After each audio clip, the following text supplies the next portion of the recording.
to have these three young people joining me live on this Let's Talk with the Doc. There is absolutely a lot to talk about.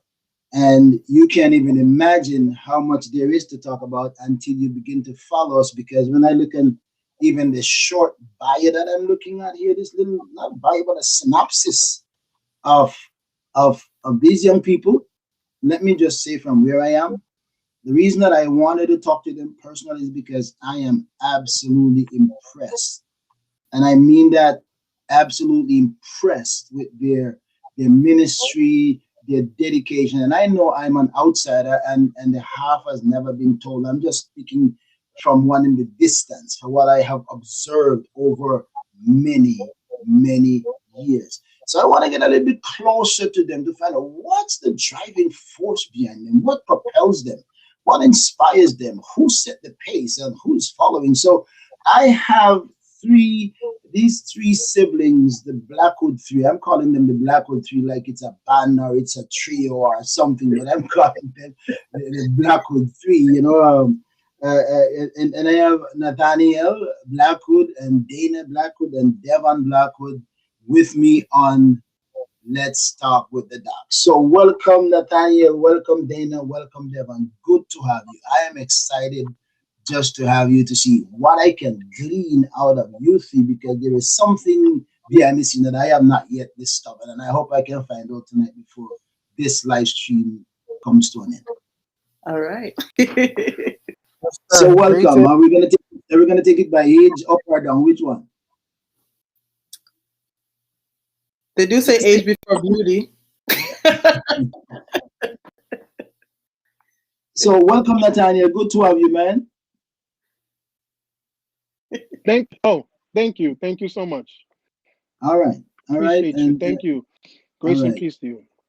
Grace and peace to you too, man. I appreciate you even more. Dana, you're in the middle. Yes, I am. All right. Good to have you. Thank you, Bishop. And Devon. Greetings, sir. Greetings to all those who are watching. Hello, and hello. Hello, and hello. And by the way, if you're watching, then make sure you can share this with your friends, and because this is going to be an interesting one. I think even if you think you know these three young people, I guarantee you there might be something that you not have found out until I ever ask the question tonight. So you have to let others know what's going on here. All right, so I have been fascinated with you three, and as I said, for decades, if I could say decades, let me say for almost the duration of your lives, I've been watching you from childhood days, growing up in the Northeast, and from the young days, youthful days, you guys showed sign of being involved into upfront involvement too, not just behind the scenes, something that takes you up front. And for all those years, I have not missed you guys. I have not missed you in the sense that everywhere I go, everything I go, I see you and you are involved. So that's why I say I don't miss you. Mean it's like you're never absent and not just behind the scene, always a contributor to what's happening. So I want to know, what's I'm gonna come into a little bit more detail, but what's the driving force behind that? Let me find out, where did this all started? I'm gonna come back to family dynamics in a way, but where did this start? Who wants to answer Did, first? did it start from the bottom or it start from the top? Dave, I said you wanted to start, Dave. On. Where did it all start?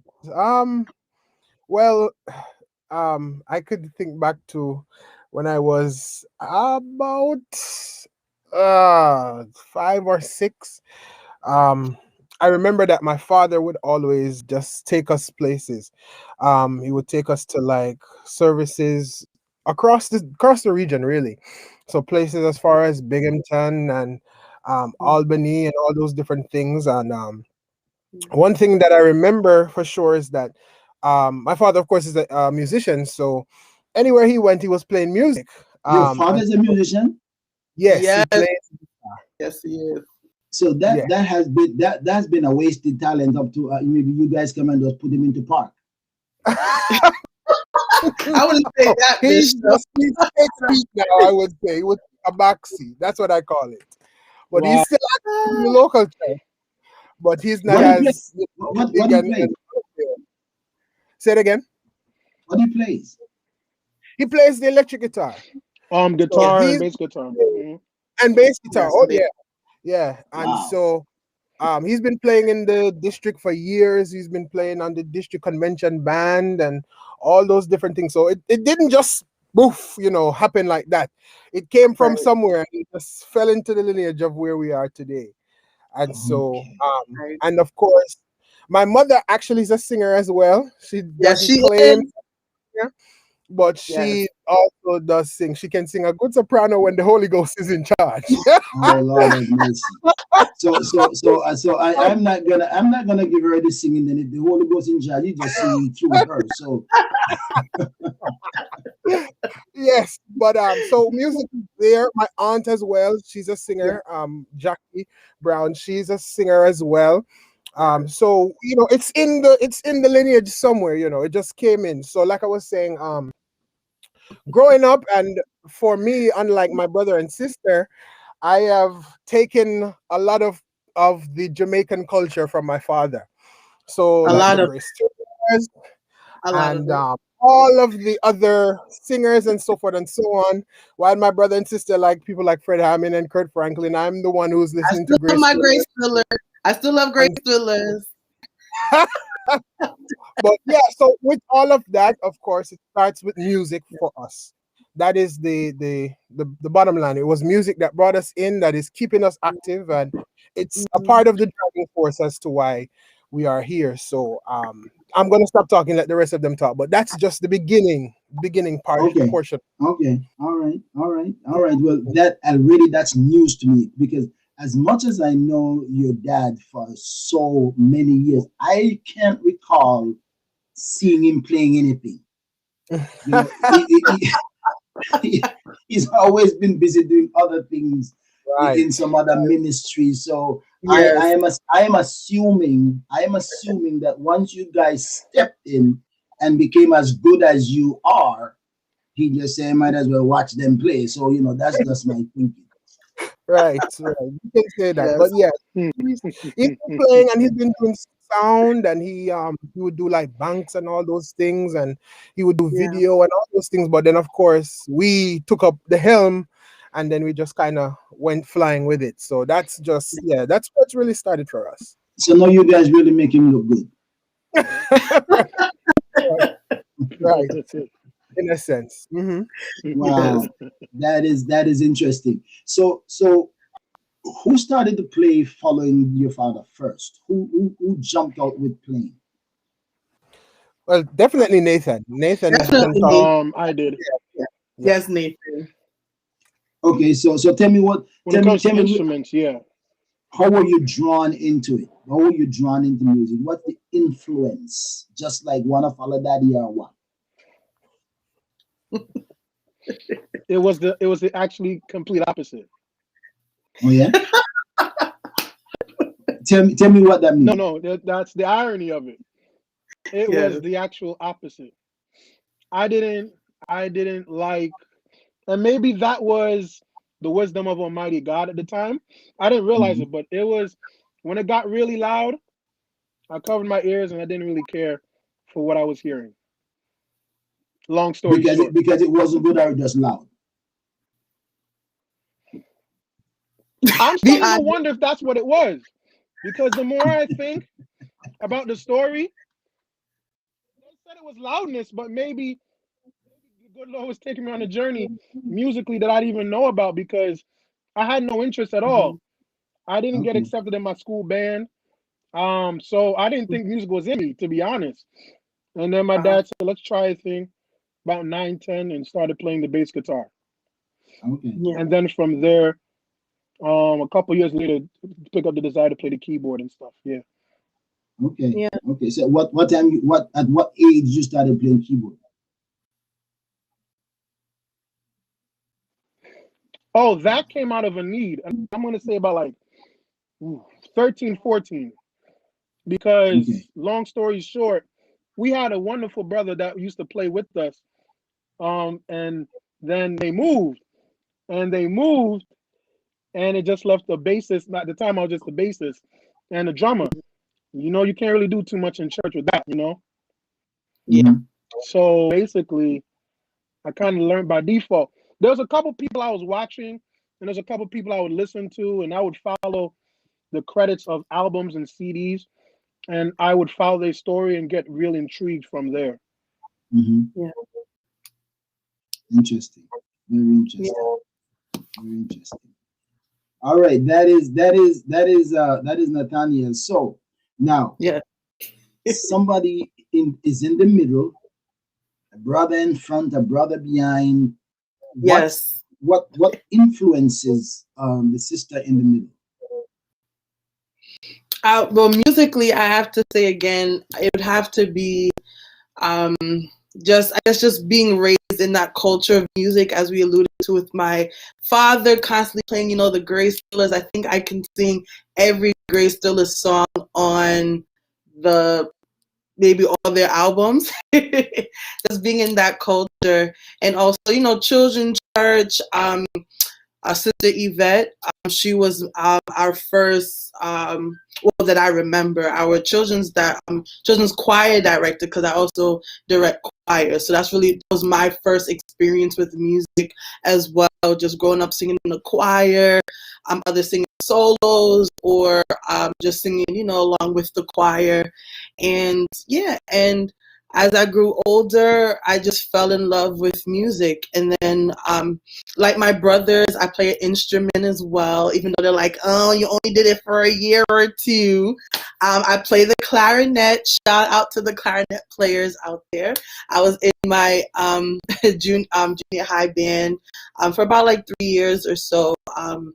Doing that as well, and also singing on the choir as well. So really from an early age, we were exposed to music, and that's how we just really fell in love with it. So yeah. Yeah, I'm seeing a couple of comments here, and I can't even keep up with the comments. But I see my wife said it looks like Nathan likes classic. I'm not sure if he likes classic or what, but he's a cool guy. So Yeah. I don't know if he's a reggae rhythm kind of guy. He's more, so yeah. I could see the reggae rhythm, especially on the bass line with Devon. We hear that bass line hard reggae all the time, and Yes. Yeah. That is so we know where the correct. drive. We know where the drive is, right? We know where the drive is. So I'm having with me, if you're joining me for the first time and you don't know who I'm talking to, I'm talking to Nathaniel Blackwood, Devon Blackwood, and Dana Blackwood, three incredible young people who have dedicated their lives to ministry and service in the church, and we're just kind of break into it. So tell me something about the childhood days, the family dynamics. The number one thing I want to ask, who is the disciplinarian in the family? Mother, father, who is the disciplinarian?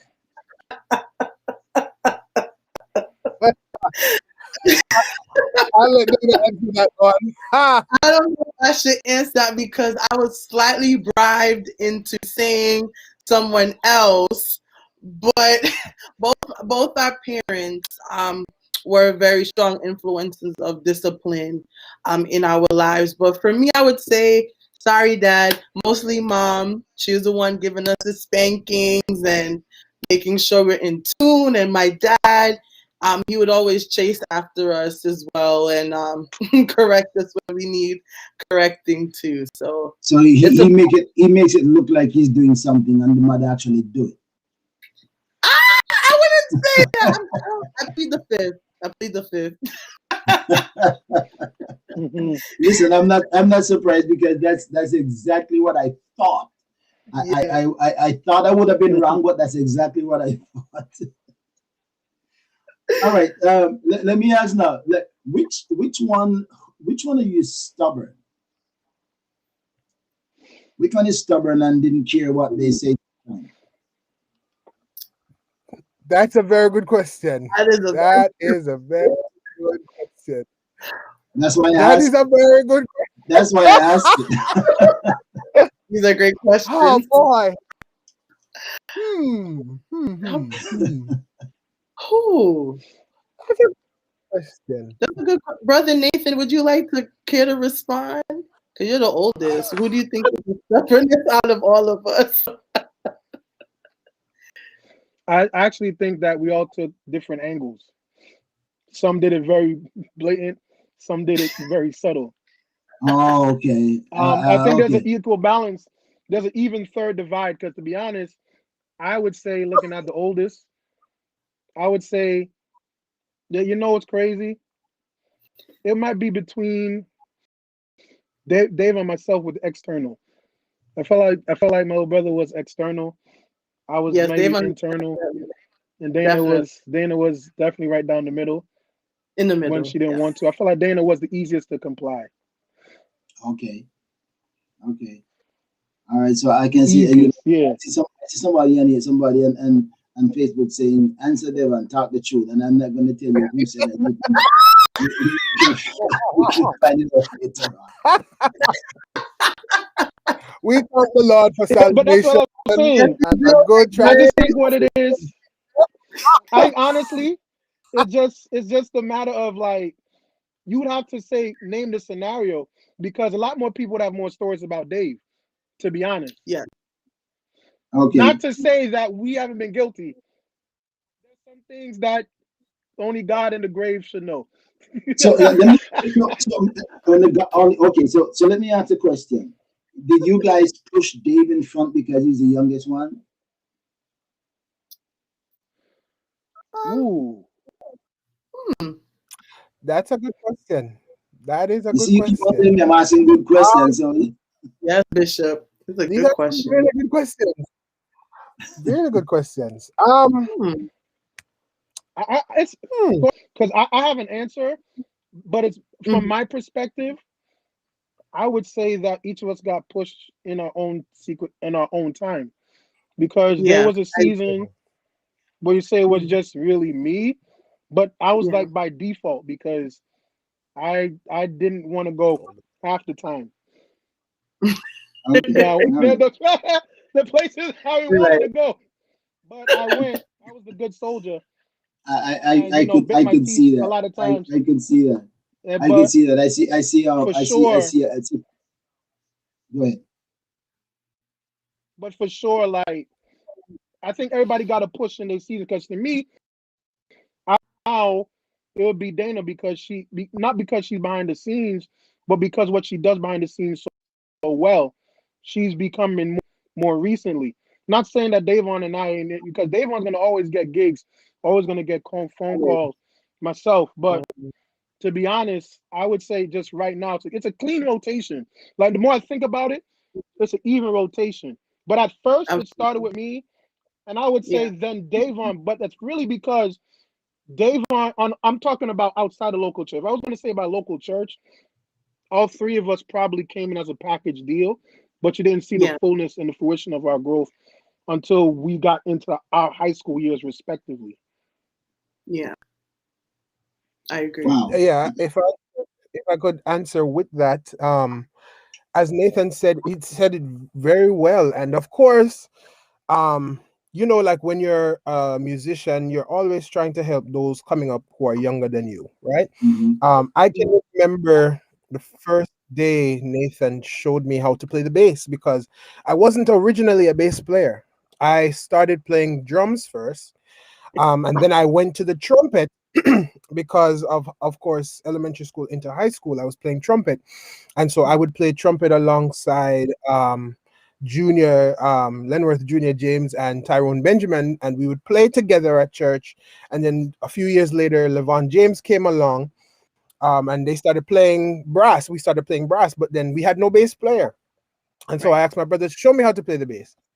And that was in about April of 2005. And then my first Sunday playing bass was the first Sunday in May 2005. And ever since then, I've been playing bass. And then we had a band at the local church for years. And of course, like I said, with Nathan being already on the scene, he was playing at different conventions, he was playing at different gigs and stuff like that. As a bass player was needed, here I come.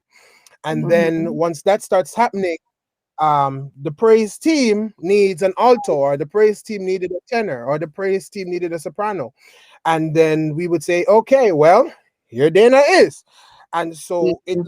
like Nathan said, it kind of came now as a package deal, because you needed a keyboard player, you needed a bass player, and you needed a singer. Luckily for us, praise the Lord, we have a cousin that plays the drums. Dandre Brown is our Dan- cousin, and he's now there with us. So you can basically call him a brother, because he's here mhm. all the time. He's with us everywhere we go. Me and him are 3 days apart. So Literally. it's just it kind of comes as a whole package deal. Yes. So that's a good way to put it. Wow, that's fascinating. I don't know if if we can even get through all that I have, because I have a whole lot of stuff here that I want to pick one by one. I don't know if we can do this in one. Maybe it's going to be an extended program, because I need to find out some of these things. So my next question is, which one get the most justice?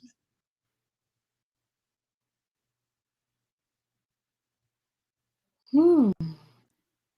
I would say all of us get it, but I think that Nathan gets it a little more than me and Dana. I I think so. I agree, Davon. Yeah. I think so. And so, yeah, like me and Dana usually like, okay, okay. But then, sometimes with Nathan, it's like, wow, you guys, wow, wow, just wow, you know.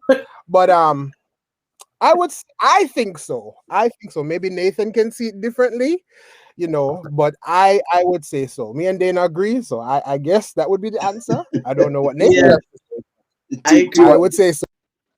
two out of three is maybe two out of three may be right. Right. So Yes. all right. Okay. My next question, because I know among siblings, sometimes there's some, depending, one might be a good secret keeper, and another one like to talk, like to tell parents something else. Who is a secret keeper? Who is the best secret keeper among the siblings?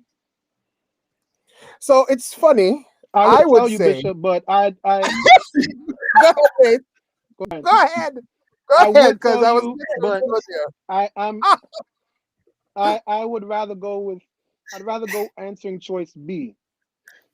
Growing up, I would say the one that fought for complicity, the one that was often complicit with the parents, was the snitch. I have plenty of stories about the time where the middle child Snitch. got That's us me. into some things. That's me. And if I'm the oldest and Davon's the youngest, you can conclude, who was the. But I think, but it's crazy, because she's amazing in her career. So I think it she had to evolve from that. If she was going to be a great counselor like she was, I'm telling you right now, she had to learn confidentiality. But she knew to snitch on us, but she knew how to keep everybody else's secret. But she knew how to snitch on us. Right. Okay. Okay. All Right. right. That's All That's the right. best way to Okay. put it. The best so way to put true. it. All right. I can That Yeah. buy that. I can that buy is that. true, I can buy Nathan. that. Very true. Yeah. All right. So I did hear about your passion for music, where it came from. I didn't know. I didn't know because Mhm. I knew Nate plays the piano and the organ. I didn't know that he played the bass. Ooh, Um, I didn't know he played good the bass bass. player. So he started at the bass. So I don't remember seeing him. Maybe I don't. Maybe I could have. There's a possibility, but it doesn't rest in my mind, because I've seen him at the organ, especially so many times. He's a organ guy. He sits at the organ, ever so often. I don't think he really likes keyboard. That's my guess. I think he likes the organ more than the keyboard. Am I Yes. right with that? To be honest, it's actually the other way around. Oh, really? I really became an organ player over the years. Yeah, I really became organ player over the years because I always felt it was like my indirect mentoring moment with my big brother in the music, brother K Tom, to really help expand my vocabulary. And I did say that I would love to get my vocabulary expanded musically. So I decided to go on a journey to learn the family of instruments that I played. And organ, I just made a stop there, and I love it because there's so much more in the family of my instrument, like the accordion, like the what else is there? Like there's a couple other instruments that's under the family of the piano, relatives and stuff like the harpsichord and stuff like that. But I found a liking to the organ over the years because of the ability to really authentically create the sounds from Yeah, your own, yeah, Yeah. yeah, But I'm really more of a piano because that's where I really got a lot of my technique stuff. That's where I got a lot of my learning to improv from because I'm more jazz trained.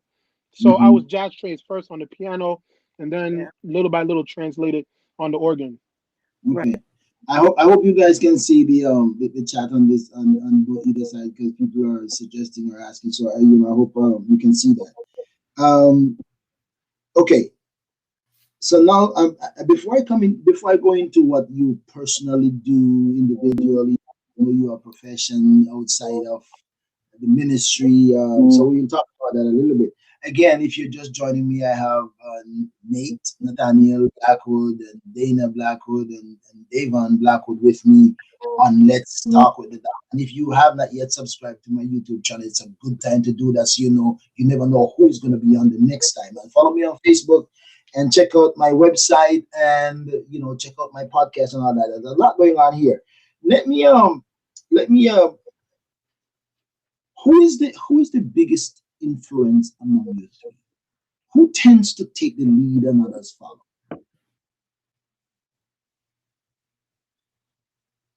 Mm. That apart, so that means there's no major influence. We all have a turn account to what Nate is going to tell me. We have different turns when Yeah, we all balance each other out. Nate's gonna tell me, we lead in different things at different times, right?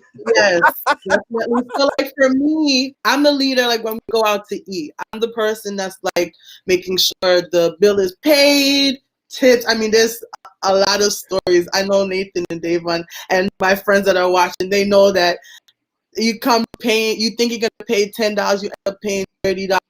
That's because I make sure you take care of the server of of the table.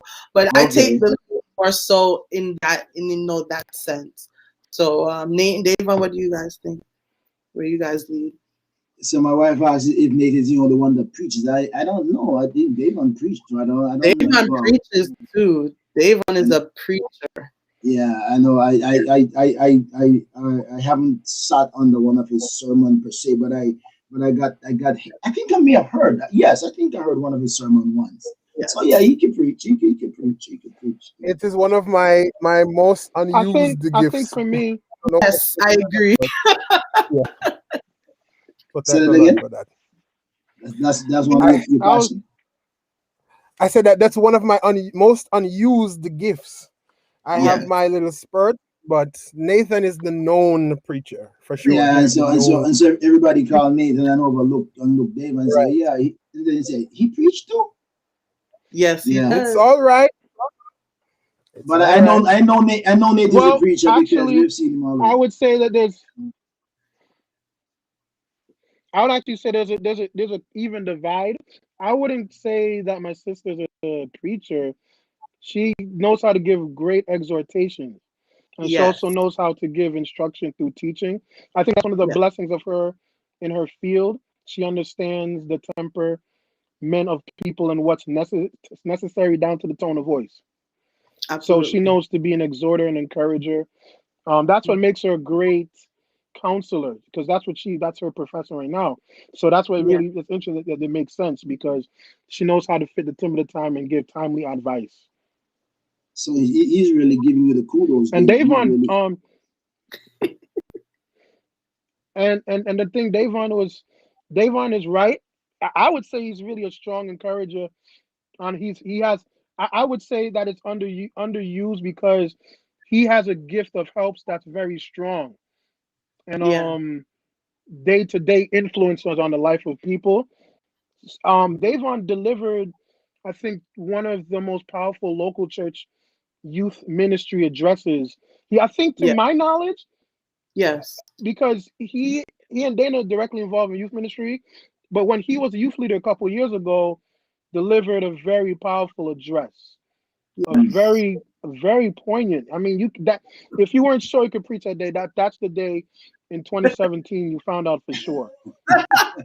Absolutely. So you can book him, Please book Wow. him. and he Book will Dave. deliver the word from the Lord. That is interesting. That is very interesting. I'm learning some more here, and I know that you guys have a lot, and you're given a lot, and you've consistently done that. But because I'm not in your district and in your neighborhood, kind of, it's only when you come out of your neighborhood that I get to see some of what. And sometimes it's a pointed event, so we don't have the opportunity to see. When you come to some of these events, you already have your what you're gonna do laid out in the program, so that you know where you're gonna go. But eventually we will discover more about you guys. All right, so before I go into the ministry part, um, none of you guys are married, right? Because No. I haven't heard Not, the news yet. not yet. Not Not yet. yet. I boldly No, I Not see. declare that. No, Not no, yet. not yet. I Yes, see your Lord. face come right up in the camera when you say Yes. not yet, and that's David. Not yet. Okay, Amen. so all right, so nobody's married yet. My question was gonna be, is somebody waiting on one to push the button first? No, I don't think so.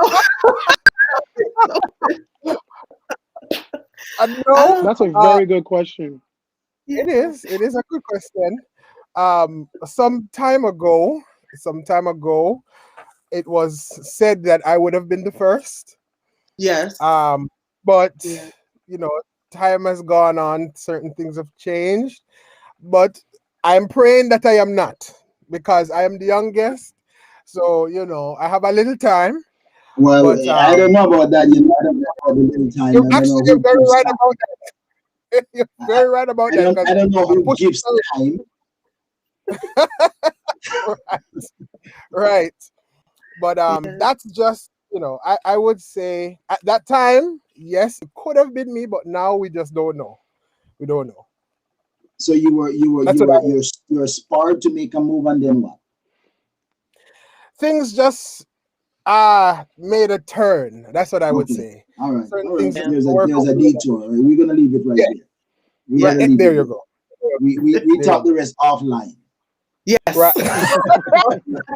Right. Right. Yes. Yes. Yeah. Oh my goodness. All right. So let me go into some of the ministry details here, because let me go back now and pick you up like one by one and see what I can glean from Oh, you in terms of ministry, because it mm, is incredible. And I must give kudos to your parents. I must give oh, kudos to your parents for real, because I know your dad especially. He is so involved, has been involved. He yeah. I remember those years. Everybody could expect Brother Blackwood to drive the church bus to come to programs everywhere over the region. He Yeah. would he would have friends and members coming to all of your events. You could look for Brother Herschel coming Yeah. to come from South Ozone with members to all of your programs. So Yes. he has done that for years and years. He's come to Rochester, and everybody know Mhm. where when I was passing Rochester, that's a long way away, and he's come to Rochester. So kudos to him for instilling that into you guys, and Yes. lead as an example. And I don't know how you guys all catch on, because it is not the always the norm that all three children Yeah. catch on as tight as you guys catch on. And the fact that you've been there for all these years Yeah. mean is not you're not fake or farming it. It's really embedded in your system. So Yeah. Nate, we're gonna pick it up from the big brother. I see here that you're associate pastor. Yes. Rumor has it, yes, sir. What was that? I was saying rumor has it. Rumor is I was rumor. just kidding, but yes, sir. Rumor has it. Uh, I So lo- let's hear from the no, horse's I'm just mouth now. playing. Yeah, I do serve. I do serve under Bishop Dr. Linville Hendricks. Yes. And by the Wonderful teacher, preacher, I know legend. that. And by the way, as you say that, I must give kudos to him too. And and if there is anything that one could be jealous over, I am Hendrix's real friend. He's my real friend and buddy. And if there is any jealousy that I've ever had is the fact that you have all you three for all these years. So they create a little bit of jealousy in my mind somewhere. But he's my good friend. He's my good friend. I have a lot of respect for that brother, and his influence, his skill to impart the word. Yes, yes, Yeah. I can attest to that. That's another of my friends who I have a lot of respect for in the presentation of the word, timely Yeah. presentation. So if you guys are brought up under his ministry, it's like Saul, brought about the feet of Gamaliel, that kind of stuff, so Mm. that's good influence. So, and again, we have gone through some of it, but I'm just gonna, for reference sake, that you are musical director at South Ozone Park. I'm not surprised about that. District and Queens on Long Island, you are so involved, and I'm talking to Nate here, plays with the Northeast Worship Team every every event that the Northeast had since I came to the United States, my goodness, a long time ago. That when you guys were children from 1995, there's some of you guys maybe just be budding, just running around a little bit, but still involved, and from then till until now. Play at the International Assembly, always among the bands. Somewhere Nate is there. Now I didn't know you teach music at a black-owned music school. Tell me more about that. Yes. That's where I am right now. Kiko Studios out in Queens Village. It's Ashley Chambers, wonderful saxophone player, but also wonderful entrepreneur. The Chambers family, who's just striving to make great impact on Queens Village. It's been such a blessing the last 3 years to partner with her in an endeavor of building up the music school. And I enjoy what I'm doing. It's been one of the things that, thank God, has been sustaining myself throughout the pandemic, the opportunities, the serving, so I'm always eternally grateful for Ashley Chambers, Ashley Kiko. She just dropped an album recently. Mm. It's amazing music on there, and Yeah. she's really about impacting and making a difference. And I'm so glad and honored to be a part of that. Yeah, Good for so you. that's where I am Good for now. you. Good Yeah, for you. thank you, thank you. Good for you. And so we know that that he teaches music. He's a preacher. He's an evangelist. We know that he's a preacher and evangelistic abilities. And then we know you play the piano, the organ, the bass, and the drums. Which one are you better at? You would say in your own calculation. Because of I'm not gonna lie to you, because of technique and the vocabulary that I had to take in, I'm gonna give a slight edge to my piano playing. But also at the same token, I would say playing the bass is actually 1A. If you paid attention the last couple of years, I've made a couple of appearances, had to fill in for Davon when he's on his northeast other alter mid northeast Atlantic tours. Tried to sit Yeah. in a couple of times for him and rehearsals and stuff like that. Dana can attest to it. It's a lot of fun, but that was my fun instrument. That was, I think, the fun of music was introduced to me by the bass guitar, but the work of being a musician was taught to me by being a keyboard. And I think that's one of the things I enjoyed. So it kind of goes hand in hand. The work of really being a musician came from playing the piano, but the fun of it and the reality of, oh, you can do this was coming from playing the bass because my brother and my sister were blessed to be a part of a band in the school. For myself, that wasn't the case. In my story, I was the one out of the three that was rejected from orchestra and band. So I didn't even know that instrumentation was going to be a part of my story per se, because it actually came through singing at first, and then the instrumentation came after. And so the stone the builder rejected. Hey, amen. All If I right, could all right. really Go ahead. quickly, Mm. I must say, Yeah. I want to make this public. I've already said it before, but Nathan is my favorite bass player. Anytime Absolutely. I have to sing, I am always looking for Nathan to play the bass. Mm-hmm. Because when my brother plays the bass, the music gets a little more sweeter and sweeter by the moment. As So it I goes just by. want to put it out there. That is my personal favorite when my brother plays the bass behind me. Wow, Yeah. I must that's say that. interesting. That's interesting. Sister Navia, good to have you. Hello to all my friends listening on, watching on Facebook or on YouTube, wherever you are. Just good to have you. I'm talking with the Blackwood children, Nathaniel, Dana, and Davon.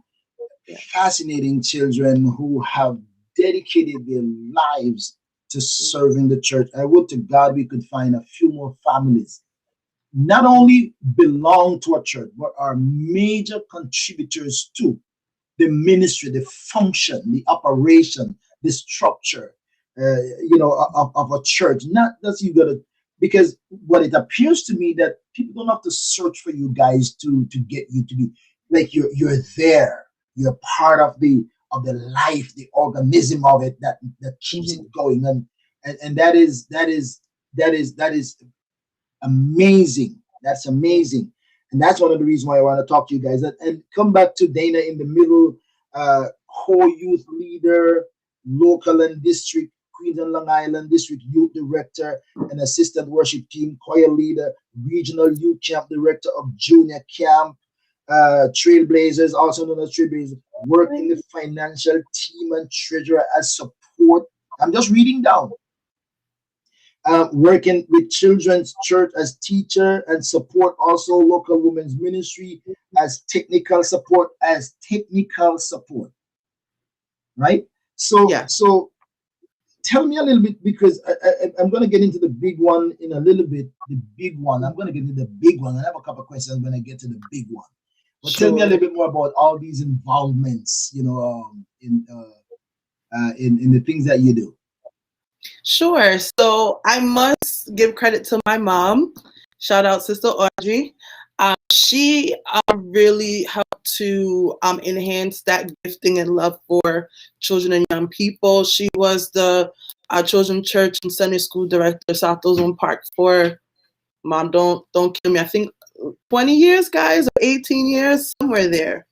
So basically, the majority of my life, she was working with children, and that's really what brought me into working with children and youth. And then as I've grown older, I had a lot more influences. Sister Ravine, for one, while she was our youth leader, past Bishop Trevor, Dr. Marais Cassell, all these people who saw so much inside of me and really pushed me to pursue um, getting more knowledge on youth ministry and just getting more knowledge to impact children. And I'm just so grateful for those experiences because I love children. I love young people. You throw me with young people, they will know my name by the end of the night.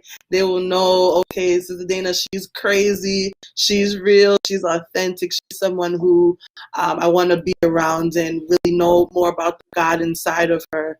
So I love, especially Dr. Marais Cassell, who gave me opportunities to serve and really honed into that gift of youth ministry that now I'm the district youth leader and regionally I serve as the camp director for my 9 to 12-year-old. Shout out Trailblazers, keep trailblazing. And yeah, I'm just so excited to work with young people and children. That's my heartbeat. I love them. Good for you. Good for you. Good for you. All right. It is obvious that you sing. It's obvious that you sing in the wherever singing happens. Wherever singing is happening, you sing, right? So I'm not going to pinpoint anything. If it's happening, Dana is singing, right? Yeah. So I'm gonna just leave that the broad platform of singing. Dana Yeah. is somewhere singing in there. All right.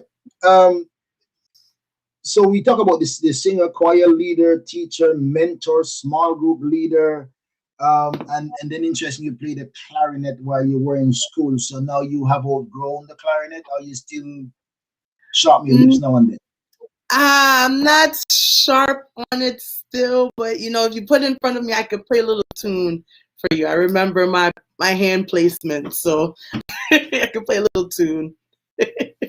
Maybe on the next live, I might have to say, bring your instruments and let's have a go at it, right? Let's Okay, let's let let's have a go at it. Pick up this one, take a next one, and say, maybe let's have a go at it. Maybe that would be I'm fun ready. for another live stream, right?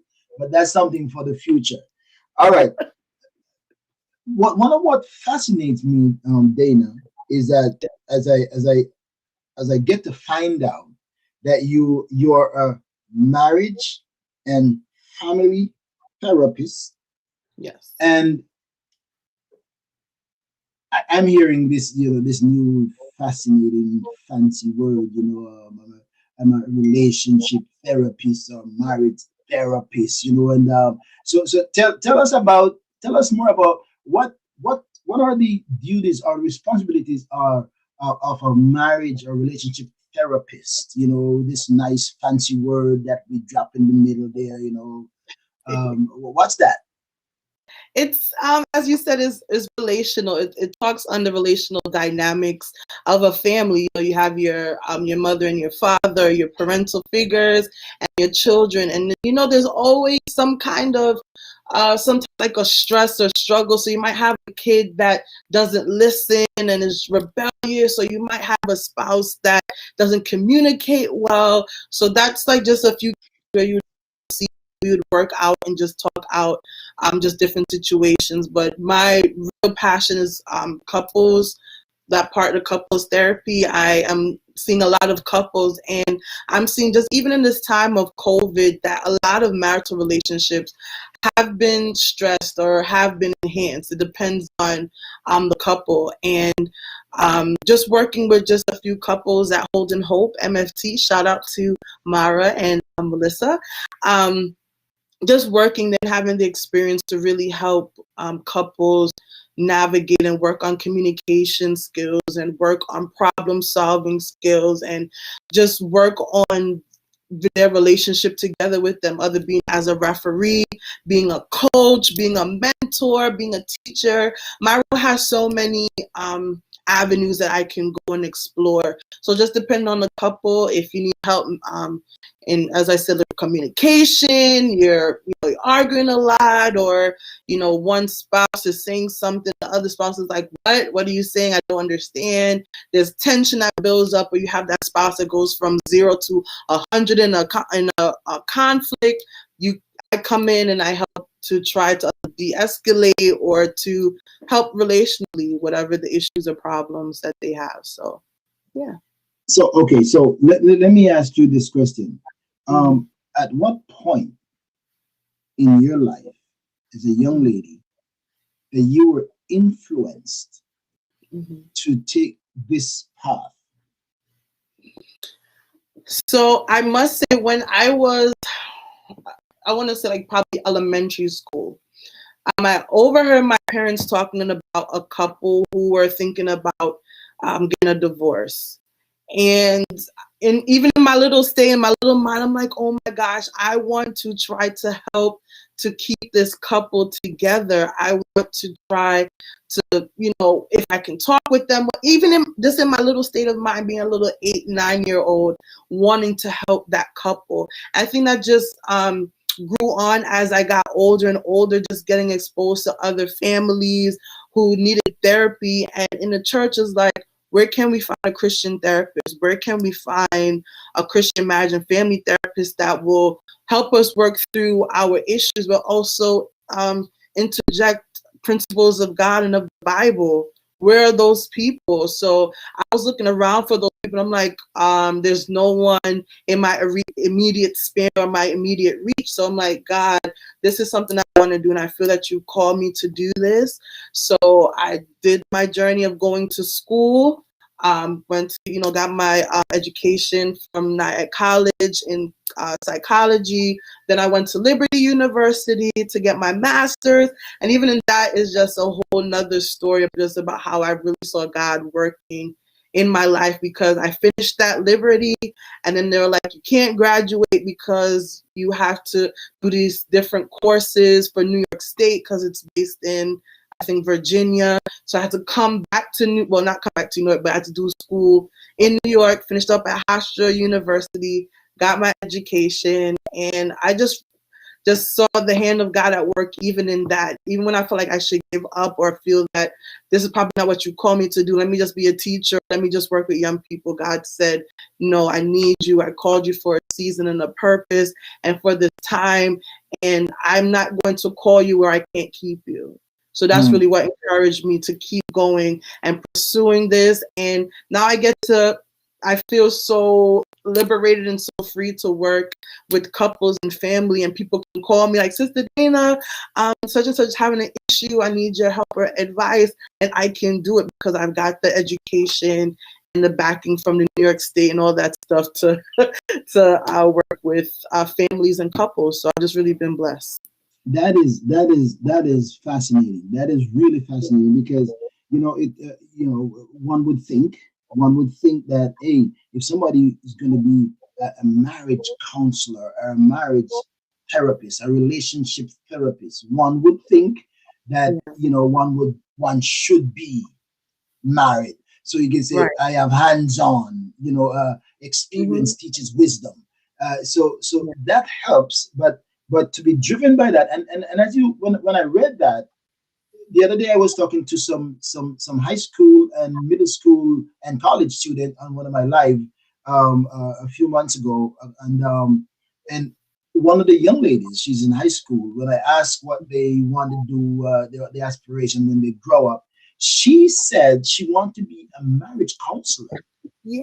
And I was it was fascinating to me to hear a young girl say, I want to be a marriage counselor. So it drove me to ask the question, what influences that? How at this young age, what could cause you to want to be a marriage counselor when you grow up? And she said similar to what you said. She said, Yeah. because some of my friends, their parents divorced, and the division and the separation and the pain of the separation that's impacting the child. That's Yes. what that's what influencing her, that she want to become a marriage counselor, because she said, if I could help to prevent family from getting divorced, then I would Yeah. save some of those children from having the experience of that. So that is fascinating. So let me ask you two questions.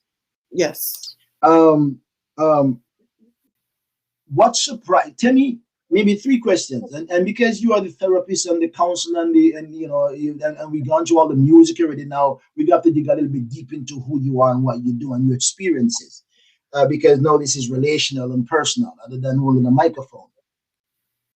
Tell me one of your worst moments in counseling or dealing with an issue. One of your worst moment, or and you could say, yeah, tell me your worst moment, one of your biggest surprises, and what's one of the biggest challenge that you face. So maybe you can pick them in whichever order you want.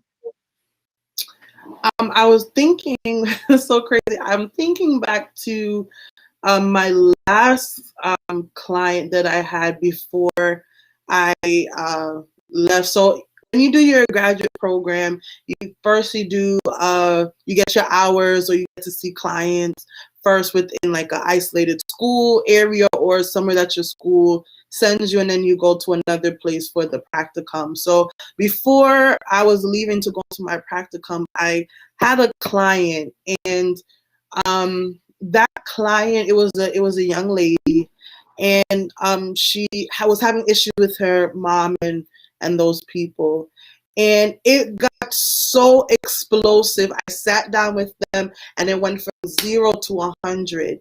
And mind you, I didn't have like the full skills and everything to manage that situation. So I'm like, okay, mom, you go here, kid, you go here.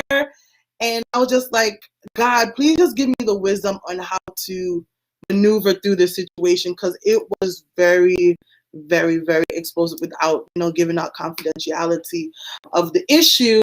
But I was just like so caught off guard, and I'm just like, what, as a counselor, how do I maneuver with this? This is a child that literally hates her mother. And as soon as we got in, it was just boom, just the hate that was spewing out. I was just like, God help me. In that moment, like, I was crying on the inside. Not I didn't want to show that to my client, but I was just like, oh my God, is this really what I'm supposed to be doing? That moment, like, I was questioning, like, oh my God, I don't know what to do. I don't know what to do, God. So after leaving that situation and processing with my supervisor, she just really encouraged me and said, it's okay not to know. That's why we are, ever learning beings. We have to be Mm-hmm. okay to learn and to not just get lost in the moment and not forget what you're doing. You're the counselor in that room, and you have your client in that room. Don't forget the dynamic. So that experience just really reaffirmed that I need to always remind myself that I am the therapist, and I'm basically whatever that client needs, whether it's a teacher, a disciplinarian, whoever, in that room. So yeah, that experience was a little bit traumatic for me, so I won't speak on it too much longer, but it was just really a lot. But I was just really glad that, and this is a constant theme in my life, that I have mentors, or I have people who really speak life into what God has called me to be. So anytime I feel like I want to back out or I get discouraged, I can always run to my mentors to help me. So yeah. That's a low moment. If you can tell me briefly, a high moment. A high moment. I just saw a couple on Friday, and I was just like, God, thank you that you called me to be a marriage therapist. I was sitting in the room with this couple, and it just felt so natural to talk with them. And I told my supervisor that I just really reaffirmed that I've been called to be a marriage counselor, just the way how we process the situation and just sitting and being there with the client. I was just like, God, thank you. I know, God, now that I am a marriage therapist. Thank you, God. And also have to say, graduating last year as well, even though we were in the midst of the pandemic, COVID, my highest moment was also graduating from Hofstra as well. Shout out Good for Hofstra. you. So, yeah. Good for you. Congratulations and kudos. Yes. Congratulations and kudos to you. And Thank welcome to all of my friends on Facebook and YouTube or watching live. And make sure that you share with your friends, with your Facebook, share with the public, share it within the YouTube. If you haven't joined up with me yet, sign up and subscribe to my YouTube channel, because people like these, I got some fascinating lineup coming up. Only you just don't want to miss one Wednesday evening. And let's start with the doc, because come next week, the scientist is going to be back with me, and the following week, Bishop Les Graham is going to be with me on Let's Talk with the Doc. That's going to be an interesting one.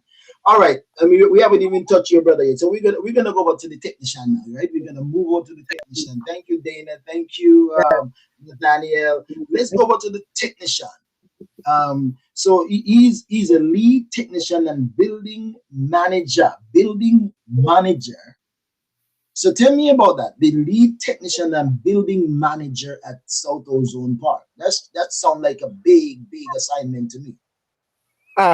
So, for some time now, like I said, once again, my father started, and he just gave over the baton, really. Yeah. Because we started, of course, in the sound room, and there was a little box in the corner of the church, and it was just a soundboard and the mic receivers and all those things. And with my mind, to be honest, and I'm gonna tell the honest truth, I'm shocked that my mother did not have me in the church building, because seriously, because I am there almost all the time.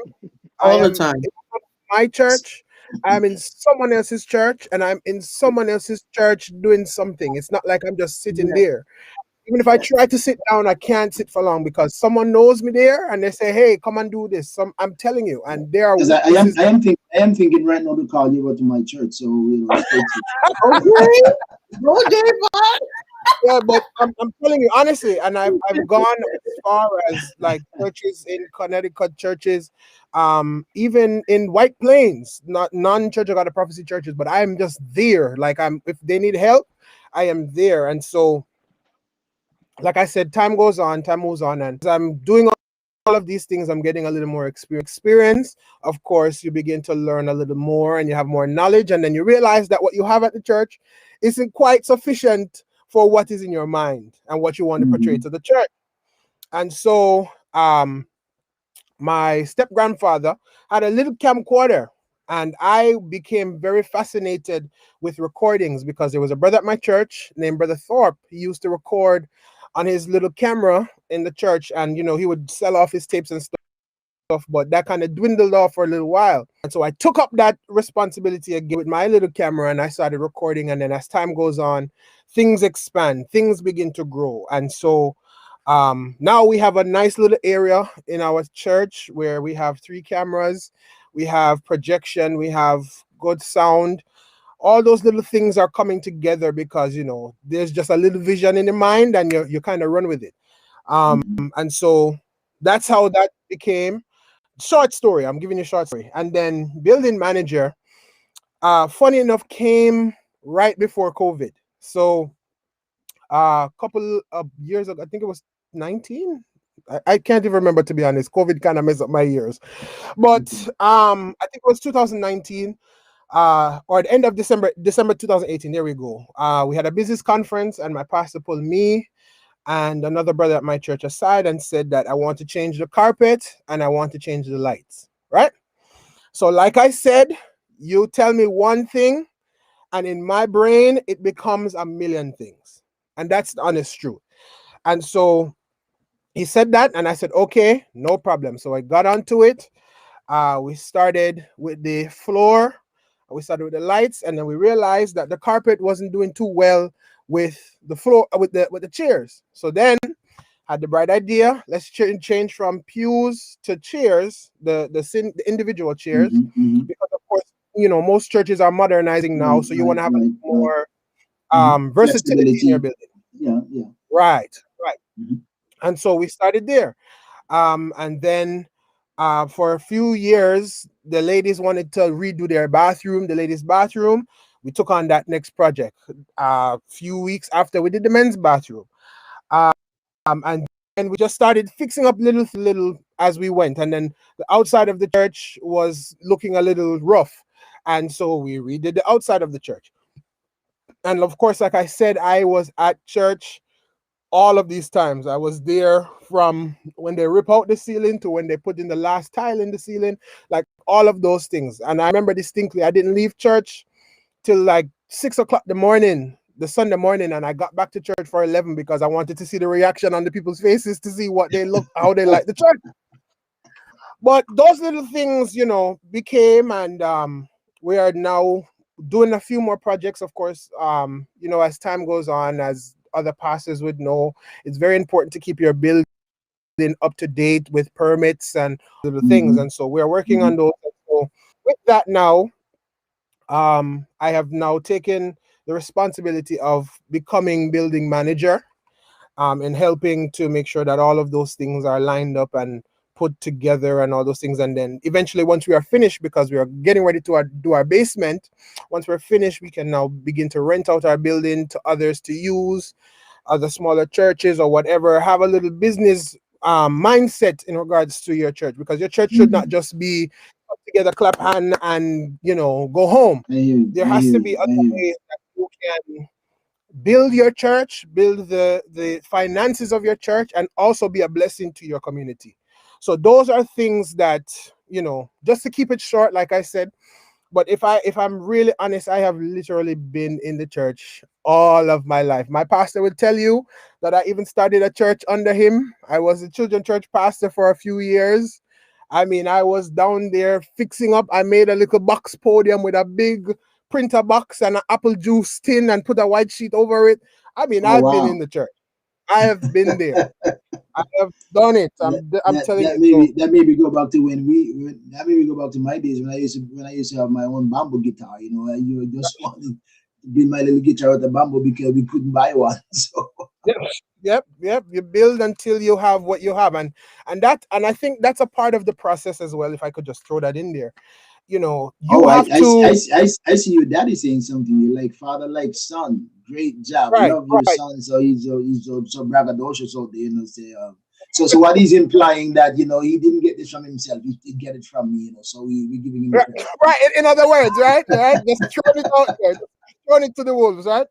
But in all truth, sometimes you just have to go for it. Like sometimes the way is not there, and you have to make the way. Of course, there are other ways that people use, like they do that in the business world, in the secular world, but I chose to do that in my local church. And I thank God for my bishop because he never gave me any fight. He didn't cuss the church. He didn't tell them, "Oh my God, brother Davon is mashing up my church. I need to go." He didn't do none of that. He gave us the complete go ahead. And so those That are is little, trust. That is trust, right? That is yes, trust. yes, You've yes, earned his trust. yes, I appreciate you guys, man. I really do. And so I'm just gonna run through this because I want to get you guys to wrap up something because this is so interesting. Again, I'm talking to the Blackwood children, and it's just incredible. And I know that there is still so much that we have not even begun to explore yet. So that means somewhere in the future, I'm gonna have to get them back to talk a little bit more in detail and some of the fine tuning. Maybe by that time, somebody will be announcing or have already announced their marriage, or maybe somebody might say, "Hey, guess what? I was so influenced by this, the fact that we brought it up publicly, So I'm gonna have to take the lead and whether my sister or my brothers, or or my brother and my sister. So so you serve as a technical support and all in the Northeast and all of that. So you have to set up stuff. We go to all the men's retreat and you're there managing things, all that kind of stuff. So I said you work. You're a mentor. You serve not only in the Northeast but in the Mid Atlantic region. And I know you guys played in the local, district, regional, and national level. That's what I'm saying. You guys are no quabs, no quabs around, no apprentice and no makeshift. You guys are real at what you do, and you're really professionals because you do it at the highest level. So that kudos to you. Some people at these events they can only see it in the distance, but you guys are in the heart of it, and some of the main artery that caused the thing to function, and that's what's so incredible and exceptional about your contributions to ministry. Work as a support in a prestigious hospital. I'm not gonna ask which one that is, but work as a support in and that this wasn't your word. I guess it's your sister's word, right? In a prestigious hospital. my I get sister it. So with me. you know, I'm not gonna say which one it is. I'm gonna say like the Mayo Clinic. You know what I mean? So and Mhm. you plays the bass, the piano, and the drums, and all contributed to. And I know, when I said all the Blackwood boys are even at women's retreat, so you know the extent of the involvement because they're at women's retreat for the whole weekend. Because if they're not there, the women's gonna only clap and knock tambourine. But when they're there,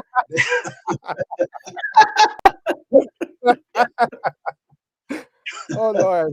so they're there to keep the life of the sound and the music going, with all of that stuff. So that is incredible.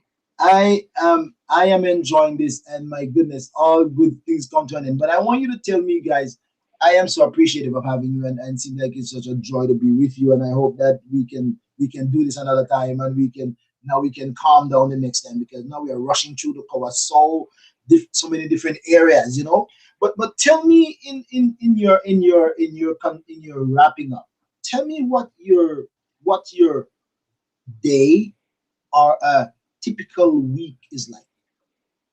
Let me start with the older brother. Let me talk with the man who leads the way. what's a typical week for you like now with all the things that you do?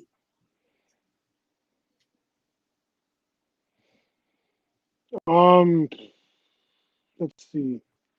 By God's grace, you get up in the morning, um, task out your day. If you haven't done that, for me, it's really from Monday to Friday, just making sure my students are advancing and progressing every week because my teaching process is always about making progress with what they play on the piano and the bass and helping them to get a little better than they were the week before, having them a little bit more confident in their craft the week before. So some of my mornings are more so spent on like research or if not rest for myself, because there are days that I do take a little rest for myself because there are days I work from home. Then there's other days that I go into the studio to teach. But for the days that I'm working from home, I'm just looking through resources and stuff and gauging, just trying to keep the students engaged that I have lessons with. Also, when it comes to like the ministry stuff, is just as it comes, as it goes with the flow. You know, you check, you give phone calls, you send texts, you do what you can because of the dynamic that we're in now in this new world, I guess you can say. And you do what you can. You do that throughout the week. You know, go through work the day and the afternoon, evening. Pretty much, you unwind, get ready for the next day. In my book, or you know, for me, I I, um I unwind three ways: either by game show, or by sports, or my watch a documentary or something like that, just to keep my brain and juices flowing. Honestly, for the weekends though, um, try to keep it light, but that's where the action is because you're prepping for Sunday worship. The production of it now, you know, you have to pay a lot of more attention to it now. So, Mhm. the prayer, and that's what I pretty much do, just in a short term. So it's just preparing for work, going to work, inspiring the students, making connections with everybody else, and then also afterwards, just just continuing on and having time for family, and been blessed recently, just making some more time for friends in a safe confines, obviously, and just loving to make connections and continue to do so. So yes, Kudos to you, man. definitely. I didn't know that you actually do this as a profession or as a major contribution to teach at the level. Not that you're helping somebody to learn, but do that as a profession and as a daily part of your responsibilities to teach professionally. That is excellent, and you guys are just amazing professionals, and I can only give kudos to you. Thank you, Bishop. I appreciate that. I'm, Thank I'm, you. I'm gonna leave the lady for the last. So, Mr. Damon, what's your typical week is like? Because what I didn't ask, and so I understand that you're a graphic designer, or you're what? You're what? I am a video engineer, not necessarily a Video graphic designer. engineer. It's a Okay. part of it, but I can like edit videos and try to make things look nice and pretty. In a short, simple term. Right. I work on, like my brother was saying, with the virtual time that we were in. I work on like the video dynamics for the worship session. So that includes putting the words in the video, incorporating the video, having different angles, all those different things, and putting it all together. So I guess you could say that's video producing. That's a better term to use. Okay. Uh, and so that is, other things like even like you were mentioning of ladies enrichment, those little things, putting the graphics together, men's retreat, putting the graphics together for the screens and stuff like that. Even for my local church, doing the same, because you have to start somewhere. And I wanted to say that earlier. You have to start Right. somewhere. So most of my local church gets the trial and error from me, so that Mm-hmm. I can give the best to the everybody else. And of course, thank the Lord, thank God, with the help of God, I haven't had much trial and error. But even in then, my church has still given me grace. So those are the little things. But yeah, that's a part of it as well. So Good for you. my So, what your typical week? Your typical week is like? Oh yes, my week. Praise the Lord. So of course things have now changed because I now am working, and that is taking up most of my days. But when I come home, I have made it my duty in time with my mother, sister, my brother, and my father. So like even for tonight, we made a slight little sacrifice because tonight we would be watching the Chicago shows. So that would be Chicago Med, Chicago Fire, Chicago PD. Take that time and we watch it together. As of lately, my mother and I have been watching this show called Night Shift. And then like during the day, whenever I'm home or when I'm on a weekday, we would come together for lunch and watch Deal or No Deal. I'm an old man. I'm an old man in a young man's body, but we like to watch a game show network and stuff like that. Just keep you active and stuff like that. Um, and of course, then as we go through to the weekend is a very busy time, very busy time. Mhm. Even Mhm. in the coronavirus time, it was slightly busy. Um, but now it's of course it's very calm and settled, but I found myself in a church. I couldn't manage the virtual church, and that's me personally. I could not manage the virtual church, so I was finding whichever church was open and I was just there. Of course, people who I knew. But then I would come home, and every now and then we would have family dinner together, sit at the table and talk or make joke or laugh and stuff like that, and just enjoy the time. Of course, I am very big on family, very, very, very big on my family. And so anytime that I have to spend with them, anytime that we talk, sometimes I'll be on the phone with my auntie for 30-40 minutes just talking and chatting and all those little things. Or my cousin comes by, like I say, we just sit down and watch TV and enjoy each other's company. Sometimes we argue about what we're going to eat for dinner because my mother don't feel like cooking on Fridays. Well, she's never really cooked on Fridays, thank the Lord. So, that's her day off. She always cook, and I'm grateful. I want to make that public. I thank my mother for cooking every day from Monday right up to Sunday, cooking soup for my father Thank or you. whatever, always cooking and blessing us. I guess that's why we are on the bigger side, Yeah. but grateful for More the grace, more grace. Are you holding your mother accountable for that? Because she's not on the bigger side. It's just she cook it and give it to you. right. So, but those are the little things I would say as a week goes. Sometimes, of course, being a musician, you have rehearsals. Mm. Sometimes you have little gigs, and like I said, I find myself in so many churches that certain people can call on me when they need me. Like certain churches in our district, they can call if they're having any issues at their local church. I'll step in on a certain weeknight, help them out. We talk, we chat, and that's literally my schedule. Of course, because everything is closed now, we don't have much places to go. But like my brother said, um, we take our time and we spend time with some of our friends. Like we went bowling a few weeks ago. Of course, socially distanced bowling, stuff like that, just to keep, because something that wasn't mentioned, our house is actually, I want to say it but I don't want to say it, but it's the truth. Our house is an open house most times. We have people over almost, before corona, almost every weekend. And my mother is feeding them every weekend. But we are just hospitable people, even from before. Well, truth be told, it's our parents' fault, because from when we were young, people like Bishop Cornwall and Bishop Greenaway, even before he became the Northeast Regional overseer, and people like Bishop Clayton Martin would come at our house and stay with us, and we would laugh, have good time, and all these different things.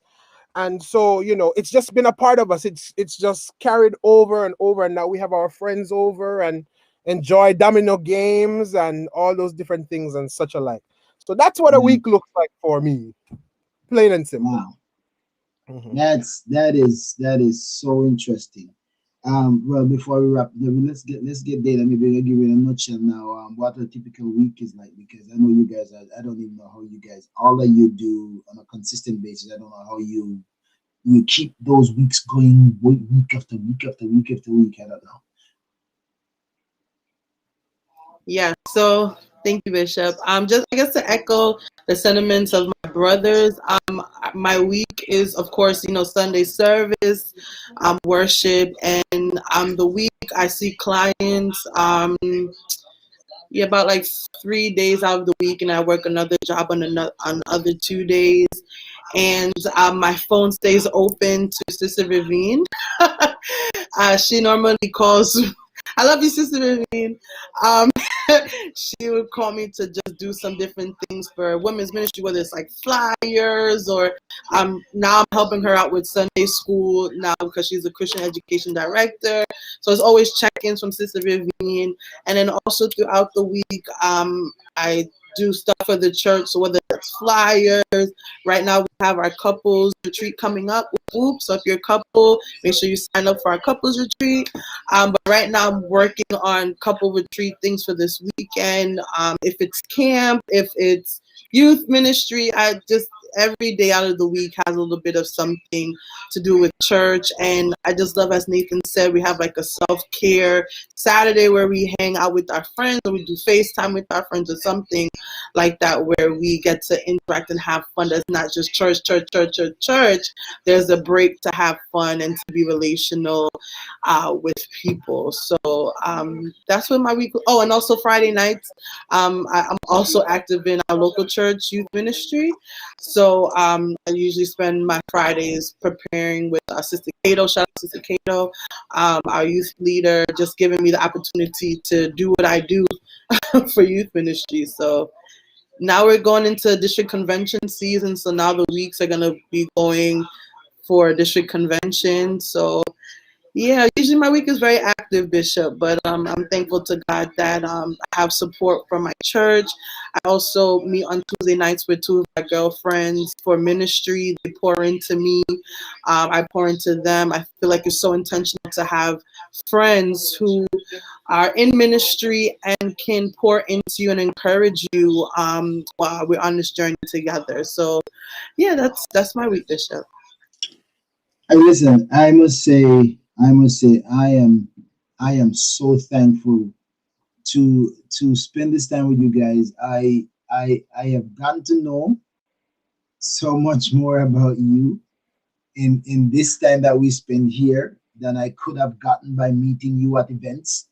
Because meeting you at events is just like, how are you doing? How are you doing? How are you doing? And I know, I know your dad, I know your mom, I know who you are and stuff like that. And you've been so involved, but never had a chance to sit down to have a conversation. I mean, Nate came and preached for us once, that was a long time ago. So the invitation is now open for Dave and to come and stop by because we're live every Sunday. We go in and we live stream from our local church every Sunday, even when we were in gathering, but now we're gathering in small numbers, but we still do a live stream, every Sunday.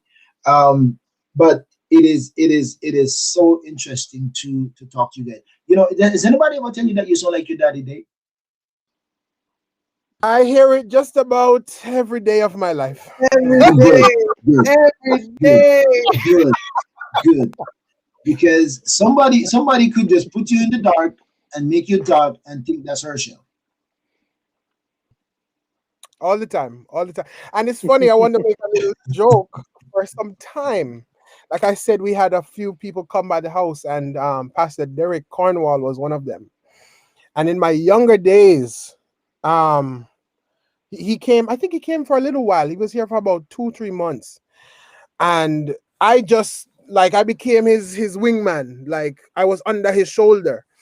And so it got so bad to the point where people would see me, you sound like Derek, you sing like Derek, blah, blah, blah. Now it's a mix of either Derek Cornwall or my father. So it's like the two of Okay. them. Here I am. And I know them, but I remember those days when Derek was a little boy, and maybe that's way before your time. And Derek was a little boy. We were growing up together, boys together. Derek, I knew Derek from those just running around with his daddy those days, long, long time ago. We're talking about 50 plus years ago, that kind of stuff. So it's been a while. Man, listen, this has been so interesting to talk to the Blackwood children, Nathaniel, Dana, and Davon. such interesting and impressive children, so dedicated to service to the kingdom of God, to others. They're, in all of their little briefing snaps that I get, they're all mentors. So they're not selfish, not doing all for themselves. They are pouring into others, building others, and that is not that is kind of a rare, thing that we see these days, that people really make it a duty and to mentor and to build others. And that is interesting, and I really appreciate you guys. I'm looking forward to talking to you again. These are three of the greatest young people in my mind of their contribution. I must say kudos to brother Urshel and sister Audrey for their contribution to your lives, bringing you into the world, and the reason why you spend all this time in church, because she missed the opportunity of Allah causing you to be born there. So now you're catching up, Dave, and what you thought didn't happen because Right, right, right. And if once you said, I'd probably just leave this as a cliffhanger.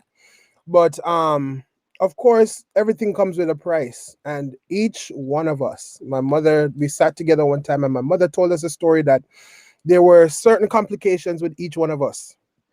And maybe one day my mother would tell you. So it wasn't just, by chance that we are here, but I think it's the prayers that my mother prayed and the prayers that others have prayed over us. And if I could take a second just to mention some people who have poured directly into all three of us, like Sister Donna Cooper. She literally was the one who helped to throw us out spiritually into the Mhm. water and Yes. really get an idea of what ministry is like, and warfare. And Minister Vivine and Yes. Sharia Hall, Minister Beckford, Sister Coleman, so many different people. And even in the secular world, one of our music teachers, Miss Nooner, from our high school, she was one who helped to bring us up musically, so that we aren't just doing things, but we're doing it with skill, and we're doing it to the glory and the professional level of our God. So those are just little things like that. I have a list here of people, and I can't even call their We name. will we will we will come back and go on Yeah, a breakdown, yeah, because we know you guys got a yeah. We don't lot have to that time, but thank everybody. Literally, thank you. I wanted to say that Yeah, much. we thank everyone. I Absolutely. I want to thank all those who have poured into you Yeah. guys for their contribution, and thank you for those that you're pouring into, and thanks to Brother Herschel and Sister Audrey for their contribution and their consistency, their dedication to service. And it is amazing that the children just come and adapt the same thing, and are as committed as your parents are. That is incredible. And I want to wish you God's blessings and best for your future. I'm looking forward to be there if I'm invited. The first one will jump out to be the will take the vow first. I hope to be part of that, so I can cheer you on. I have more questions that I want to ask, but time has just elapsed. But my friends, thank you for joining me again. If you have not yet subscribed to ORB Ministries, so do that now. I have a podcast, Grace Without Borders. You can check that out. You can check my website at obedford.com. Follow me on Facebook. Subscribe to my YouTube channel. They're all free to do. I am looking forward. As I said, next week, Wednesday night on Let's Talk, Dr. Kenrick Semple, the scientist, will be back. We're going to talk about vaccine, and we're going to talk about syphilis. And the following week, March 3rd, Bishop Lesmond Graham will be live with me. I can't wait for this one. I have a great lineup every week. You never know who's going to be on. Let's start with it now. Guys, Nathaniel, Dana, Davon, thank you so much. Give a shout out to Urshel wherever he is. Kudos to the family. And don't eat too much before you go to sleep tonight, because I'm already late. Right. Amen. Amen. It's No, Amen. opportunity. we're trust me, we're content. We're good. Yes, Yeah. Bishop, thank you. I It's say, truly an honor to you BB all. Wine and BB and CC saying say he can handle it. So you're telling me that you can handle it, right? Yes, The sir. grace of God. But thankful for you for giving us the opportunity to share. Thank you so much. We're I honored appreciate that, man. And and we'll do this again. thankful for Blessings to you everybody. guys. Take care. Much love and Thank stay you so strong, stay much. encouraged, and stay Yeah, influential. Love you guys. All right. thank you. Thanks to all my friends. Have yourselves a good night. Good to have you. Look forward to seeing you next week on Let's Talk with the Doc. Blessings.